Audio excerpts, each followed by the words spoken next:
1 Samuel 23. Quando disseram a Davi que os filisteus estavam atacando a cidade de Keila e saqueando as eiras, ele perguntou ao Senhor: devo atacar esses filisteus? O Senhor lhe respondeu: vá, ataque os filisteus e liberte Keila. Os soldados de Davi, porém, lhe disseram: aqui em Judá estamos com medo. Quanto mais, então, se formos a Keila lutar com as tropas dos filisteus? Contra. Davi consultou o Senhor novamente. Levante-se, disse o Senhor, vá à cidade de Keila, pois estou entregando os filisteus em tuas mãos. Então, Davi e seus homens foram a Keila, combateram os filisteus, se apoderaram de seus rebanhos, impondo-lhes grande derrota e libertando o povo de Keila. Ora, Abiatar, filho de Amimeleque, tinha levado o colete sacerdotal quando fugiu para se juntar a Davi em Keila. Foi dito a Saul que Davi tinha ido a Keila e ele disse: Deus o entregou nas minhas mãos, pois Davi se aprisionou ao entrar numa cidade com portas e trancas. E Saul convocou todo o exército para a batalha para irem a Keila e cercarem Davi e os homens que o seguiam. Quando Davi soube que Saul tramava atacá-lo, disse a Abiatar: traga o colete sacerdotal. Então orou: ó Senhor Deus de Israel, este teu servo ouviu claramente que Saul planeja vir a Keila e destruir a cidade por causa dele. Será que os cidadãos de Keila me entregarão a ele? Saul virá de fato conforme teu servo ouviu? Ó Senhor Deus de Israel, responde.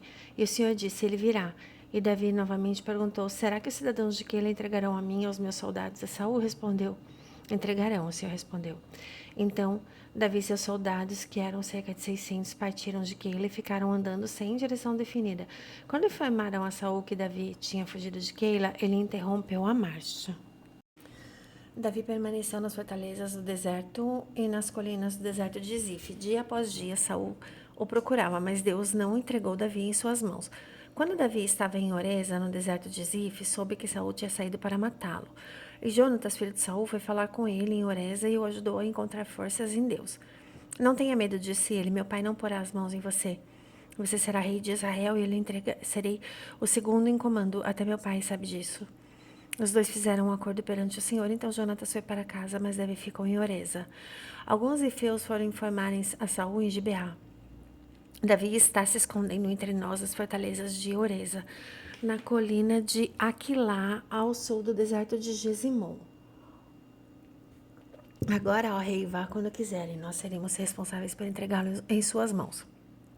Saul respondeu: o Senhor os abençoe. Por terem compaixão de mim, vão e façam mais preparativos. Descubram onde Davi geralmente vai e quem o tem visto ali. Dizem-me que é ele muito astuto. Descubram todos os esconderijos dele e voltem aqui com informações exatas. Então irei com vocês. Se ele estiver na região, eu o procurarei entre todos os clãs de Judá. Eles voltaram a Zif, em frente de Saul. À frente de Saul, Davi e seus soldados estavam no deserto de Maom, na Arabá, ao sul do deserto de Gesimon. Saul e seus soldados começaram a busca e, ao serem informados disso, Davi desceu a rocha e permaneceu no deserto de Maom. Sabendo disso, Saul foi para lá em perseguição a Davi. Saul ia por um lado da montanha e Davi e seus soldados pelo outro, fugiam depressa para escapar de Saul. Quando Saul e suas tropas estavam cercando Davi e seus soldados para capturá-los, um mensageiro veio dizer a Saul: venha depressa, os filisteus estão atacando Israel. Então Saul interrompeu a perseguição a Davi e foi enfrentar os filisteus. Por isso chamam esse lugar de Selá Amalecote. E Davi saiu daquele lugar e foi viver nas fortalezas de Engedi. 1 Samuel 24. Saul voltou da luta contra os filisteus e disseram-lhe que Davi estava no deserto de Engedi. Então Saul tomou 3.000 de seus melhores soldados de todo Israel e partiu à procura de Davi e seus homens perto dos rochedos dos bodes selvagens. Ele foi aos currais de ovelhas que ficavam junto ao caminho. Havia ali uma caverna e Saul entrou nela para fazer suas necessidades. Davi e seus soldados estavam bem no fundo da caverna. E eles disseram: esse é o dia sobre o qual o Senhor lhe falou. Entregarei nas suas mãos seu inimigo para que você faça com ele o que quiser. Então Davi foi com muito cuidado e cortou uma ponta do manto de Saul sem que este percebesse. Mas Davi sentiu bater-lhe o coração de remorso por ele ter cortado uma ponta do manto de Saul. Então ele disse a seus soldados: que o Senhor me livre de fazer tal coisa a meu senhor, de erguer a mão contra ele, pois é um ungido do Senhor. Com essas palavras, Davi repreendeu os soldados e não permitiu que atacassem Saul, e este saiu da caverna e seguiu seu caminho. Então Davi saiu da caverna e gritou para Saul: Ó rei, meu senhor. Quando Saul olhou para trás, Davi inclinou-se rosto em terra, e depois disse: Por que o rei dá atenção aos que dizem que eu pretendo lhe fazer mal? Hoje o rei pode ver com os próprios olhos como o Senhor o entregou em minhas mãos na caverna. Alguns insistiram que eu o matasse, mas eu o poupei, pois disse: Não erguerei a mão contra o meu senhor, pois ele é ungido do Senhor.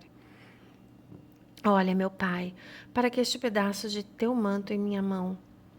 Cortei a ponta do teu manto, mas não o matei. Agora entende e reconhece que não sou culpado de fazer o mal ou de rebelar-me. Não lhe fiz mal algum, embora estejas à minha procura para tirar minha vida. O Senhor julgue entre ti e mim. Vingue-lhe os males que tens feito contra mim, mas não levantarei a mão contra ti. Como diz o provérbio antigo, dos ímpios vêm coisas ímpias, por isso não levantarei a minha mão contra ti. Contra quem saiu o rei de Israel? A quem está perseguindo? Um cão morto a uma pulga. O Senhor seja o juiz e nos julgue. Considere ele minha causa e a sustente. Que ele me julgue, livrando-me das tuas mãos. Tendo Davi falado essas palavras, Saul perguntou: É você, meu filho Davi? E chorou em voz alta. Você é mais justo do que eu, disse ele a Davi. Você me tratou bem, mas eu o tratei mal. Você acabou de mostrar o bem que me tem feito. O Senhor me entregou em tuas mãos, mas você não me matou. Quando o homem encontra o inimigo e o deixa ir sem fazer-lhe mal, o Senhor o recompense com o bem, pelo modo como você me tratou hoje. Agora tenho certeza de que você será rei e de que o reino de Israel será firmado em tuas mãos. Portanto, jure-me pelo Senhor que você não eliminará meus descendentes, nem fará o meu nome desaparecer da família de meu pai. Então Davi fez seu juramento a Saul, este voltou para casa, mas Davi e seus soldados foram para a fortaleza. Glórias a Jesus.